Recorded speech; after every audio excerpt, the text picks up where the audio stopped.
An-Nawas ibn Sam'an radiyallahu anhu a dit: un matin, l'envoyé de Dieu sallallahu alayhi wa sallam évoqua l'Antéchrist, tantôt baissant la voix, tantôt l'élevant, au point que nous crûmes ce dernier arriver aux alentours de la Palmeraie. Quand nous retournâmes auprès du prophète le soir, il lut cela sur nos traits et nous demanda: qu'avez-vous? Tu as évoqué l'Antéchrist ce matin, ô envoyé de Dieu, lui répondîmes-nous, tantôt baissant la voix, tantôt l'élevant, au point que nous avons cru ce dernier arriver aux alentours de la Palmeraie. Il y a autre chose que l'Antéchrist que je redoute bien plus pour vous, car si celui-ci apparaît et que je suis encore parmi vous, je le confondrai pour vous. Et s'il apparaît alors que je ne suis plus parmi vous, alors il se réfutera de lui-même, et Dieu me remplacera auprès de chaque musulman. Il s'agit d'un jeune homme qui a les cheveux courts et crépus, et qui a l'œil éteint. On pourrait le comparer à Abd al-Uzza ibn Qattan. Que ceux d'entre vous qui atteindront l'époque de l'Antéchrist récitent contre lui les premiers versets de la sourate La Caverne. Il apparaîtra sur un chemin entre la Syrie et l'Irak, et sèmera le trouble à droite et à gauche. Donc faites preuve de fermeté, ô adorateurs de Dieu.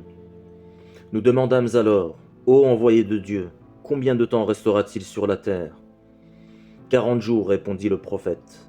Le premier jour comme une année, le second jour comme un mois, le troisième jour comme une semaine, et les jours restants comme vos jours. Ô envoyé de Dieu, demandâmes-nous encore, s'agissant du jour qui sera comme une année, nous suffira-t-il d'y accomplir les prières d'un jour? Non, répondit-il. Vous devrez estimer le temps des prières. Ô envoyé de Dieu, à quelle vitesse se déplacera-t-il sur la terre? Il se déplacera comme la pluie chassée par le vent. Il se dirigera vers un peuple qui appellera à lui. Ils croiront en lui et répondront à ses demandes. Alors il commandera au ciel et celui-ci pleuvra. Il commandera à la terre et celle-ci poussera. Leur bétail s'en reviendra du pré plus gras qu'il n'était auparavant, l'épi plus gonflé qu'ils ne l'ont jamais été, et la croupe plus large. Puis il se dirigera vers tel autre peuple qu'il appellera à lui et qui refuseront son appel. Il les quittera, et lorsqu'ils se réveilleront le lendemain matin, ils seront affligés de disette et n'auront plus rien de ce qu'ils possédaient.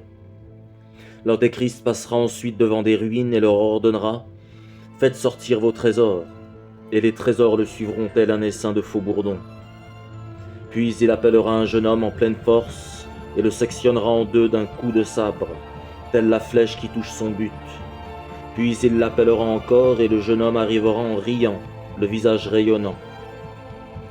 Pendant que l'Antéchrist sera dans cet état, Dieu enverra Jésus, fils de Marie, alayhi salam, qui descendra sur le minaret blanc, à l'est de Damas, vêtu de deux habits de couleur jaune, les mains posées sur les ailes de deux anges.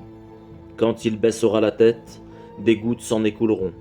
Quand il la relèvera, il en tombera des petits joyaux en argent, pareils à des perles. Tout mécréant qui sera exposé au souffle de sa respiration mourra. Or son souffle portera aussi loin que son regard.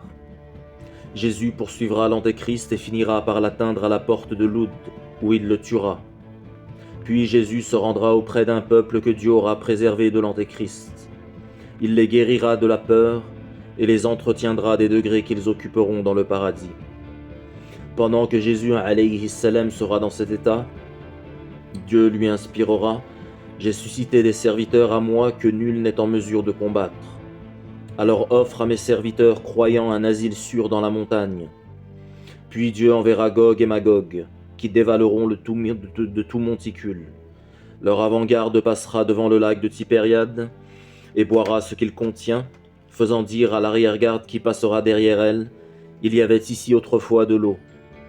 Puis le prophète de Dieu Jésus alayhi salam et ses compagnons seront assiégés, et leur situation sera telle qu'une tête de taureau aura plus de valeur pour eux que 100 dinars pour l'un de vous aujourd'hui.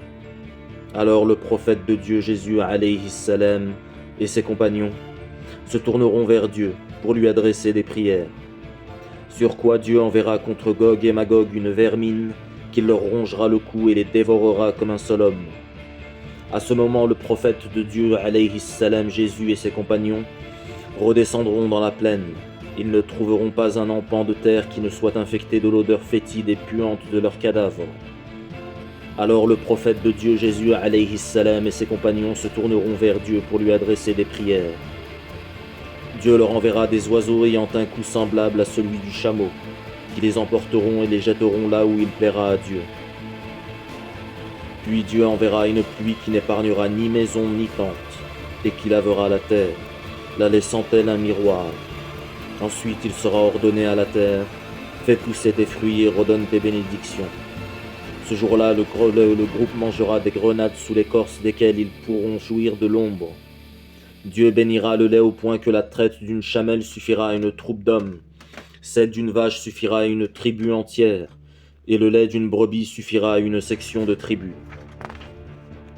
Pendant qu'ils seront dans cet état, Dieu enverra un vent doux qui les soulèvera par les aisselles et qui se saisira de l'âme de tout croyant et de tout musulman.